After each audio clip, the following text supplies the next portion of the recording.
नमस्कार, बहुत स्वागत है आपका। आप देख रहे हैं धर्मा सन्मार्ग। नवरात्र के दिनों में विशेष प्रयोग तो किए ही जाते हैं, लेकिन आज हम आपको माता रानी की कृपा से शत्रुओं से कैसे मुक्ति पाएं, उसके लिए एक खास प्रयोग बताएंगे। नवरात्र में किसी भी दिन ये प्रयोग कर सकते हैं, क्योंकि माता रानी शत्रुओं को समाप्त करने वाली देवी हैं और माँ दुर्गा इसीलिए जाने ही जाती हैं कि इनके उग्र रूप के सामने कोई भी दुश्मन टिक ही नहीं सकता, उनके दिमाग को ही पलट देती हैं। तो आज शहद के प्रयोग से कैसे आप अपने शत्रुओं पर विजय प्राप्त करें, वो शहद का कौन सा प्रयोग है जिसको करने से जीवन के सारे कष्ट ही दूर हो जाएंगे। आज प्रयोग जारी है, अंत तक बने रहिए। एक बात याद रखिएगा, माता रानी को शहद का भोग भी लगाया जाता है। अगर आपके घर में चांदी की कटोरी है तो उसी में शहद का भोग लगाइए, नहीं तो मिट्टी के बर्तन में आप शहद का भोग लगा सकते हैं माता रानी को, और बाद में प्रसाद के रूप में खाइएगा। इससे क्या होगा, जीवन में कभी भी धन सुख चैन की कमी नहीं होगी, यानी दैव योग से कहीं ना कहीं से सब कुछ आता रहेगा और आपके पास अभाव नहीं होगा। तय समय पर सब कुछ आ जाएगा। तो शहद का भोग लगाइएगा जरूर माता रानी को, और मिट्टी या चांदी के बर्तन में, याद रखिएगा। बाकी के बर्तन मत यूज कीजिए। आप सोचिएगा कि मिट्टी का बर्तन कहाँ से लाएं। देखिए, आपके घर में मिट्टी का दीपक होगा नया वाला, तो आप उसी दीपक को आप यूज कर सकते हैं, कोई दिक्कत नहीं। और प्रसाद के रूप में खाना है। तो हम बात कर रहे हैं कि इस नवरात्र में कैसे दुश्मनों को शांत रखें। शहद का एक छोटा सा प्रयोग। कई बार होता क्या है कि जीवन में शत्रु इतने बढ़ जाते हैं कि आप तबाह हो जाते हैं। आज हम आपको 3 प्रयोग बताएंगे, कोई भी एक कर लीजिए। आप चाहें तो तीनों ही कर सकते हैं, कोई दिक्कत नहीं है। आपको चाहिए होगा भोजपत्र, काली मिर्च और शहद। अब मान लेते हैं आपके पास भोजपत्र नहीं है, काली मिर्च शहद तो आपके घर में होगा, लेकिन भोजपत्र नहीं है, कोई दिक्कत नहीं है। सादा कागज यानी सफ़ेद कागज ले लें। अब आपको चाहिए होगा लाल पेन या फिर सिंदूर से आप इसको लिख सकते हैं। कुमकुम, रोली, जो भी आपके पास है, लाल चंदन है उससे भी लिख लें। तो सफ़ेद कागज पर सबसे पहले अपने शत्रु का नाम लिखिए। अब ये शत्रु जितने भी हैं, 1 है, 2 है, 10 है, सबका नाम लिख लीजिए। किससे लिखेंगे? या तो लाल पेन से लिखिए, या फिर आप लाल चंदन से भी प्रयोग कर सकते हैं। पाउडर अगर है तो पानी में गीला करके, या आप कुमकुम वगैरह का यूज कर सकते हैं। इसके बाद उसके ऊपर शहद लगाइए, थोड़ा सा, ज़्यादा नहीं, हल्का सा लेकर उंगली में हल्का सा ऊपर से कवर कर दें, जितने भी शत्रु के नाम हैं सबके ऊपर। अब जैसे आपने शत्रु का नाम लिखा है, हर एक कागज़ पे अलग अलग लिखिएगा, अलग अलग शत्रु का नाम। और इसके बाद जितने भी शत्रु के नाम में अक्षर आते हैं, अब मान लेते हैं आपके शत्रु का नाम में 5 अक्षर आते हैं। राम है तो 3 ही अक्षर आएगा, श्याम है तो 5 ही अक्षर आएगा, तो उतना ही काली मिर्च रखिए।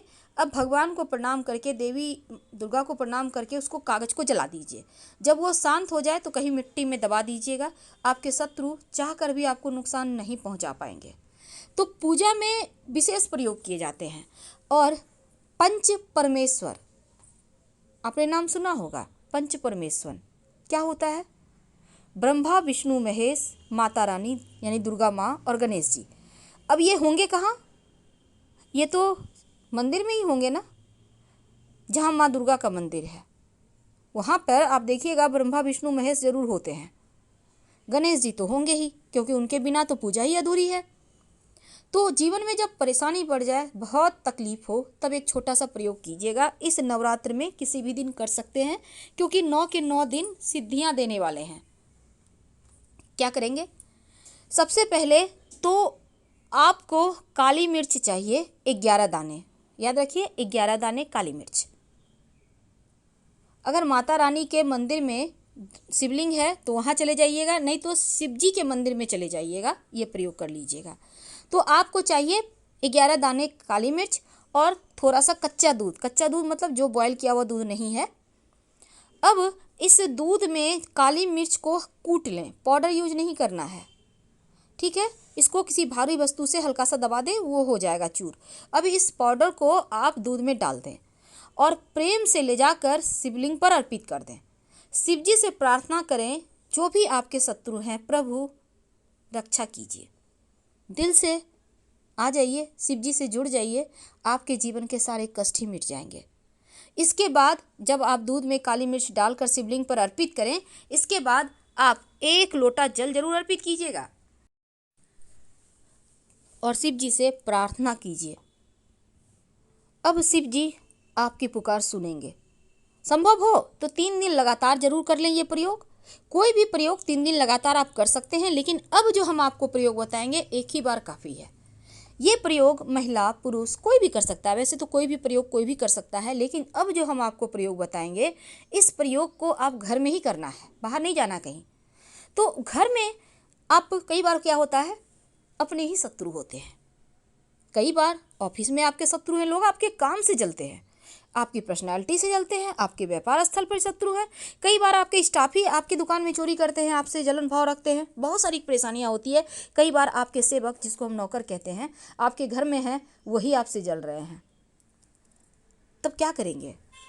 एक तो जितने भी दिन नवरात्र है, माता रानी को लाल गुड़हल का पुष्प जरूर अर्पित करें। याद रखिए, लाल गुड़हल का पुष्प, शत्रु विरोधी शांत रहेंगे। दूसरी बात, नियमित रूप से अगर आपको लगे कि जीवन में बहुत दुश्मन बढ़ गए हैं, तो माता रानी के चरणों में 2 लौंग अर्पित करना शुरू कर दें। पूरे लाइफ टाइम करें, कोई दिक्कत नहीं है। लौंग वैसे भी प्रसाद में खा लें तो आपका स्वास्थ्य भी अच्छा रहेगा, दुश्मन भी शांत रहेंगे। तो क्या करेंगे, आज जैसे आपने माता रानी को 2 लौंग अर्पित किया, तो इसको कल उठाइएगा। कल आपने अर्पित किया तो परसों उठाइएगा और उठा के खाते जाना है प्रसाद के रूप में। जब भी घर से बाहर निकलें, 1 लौंग मुँह में ले लें, 1 पॉकेट में ले लें, बाद में उसको भी खा लें। तो हम बात कर रहे थे, ये तो है दुश्मनों से, जितने भी हमने उपाय बताया दुश्मनों को शांत करने। लेकिन अब जो उपाय बताएंगे, कई बार महिलाएं खासकर ज़्यादा परेशान रहती हैं। अब ये कोई उपाय भी नहीं कर सकती, घर से बाहर नहीं निकल सकती हैं। कई बार तो सासू माँ टॉर्चर करती हैं, कई बार ननद का अत्याचार होता है, कई बार पति भी करते हैं, कई बार पत्नियाँ भी पति पर करती हैं। अब आप परेशान हैं, आप दोनों ही परेशान हैं। कई बार ऑफिस में लोग बेवजह तनाव देते हैं, कई बार व्यापार स्थल पर, कई बार पड़ोसी। छोटा सा काम करें, भोजपत्र ले लें, अगर ना हो तो सफ़ेद कागज़ ले लें। अब भोजपत्र के बाद आपको लेना है अष्टगंध। अष्टगंध क्या होता है? अष्टगंध आपको मार्केट में मिल जाएगा।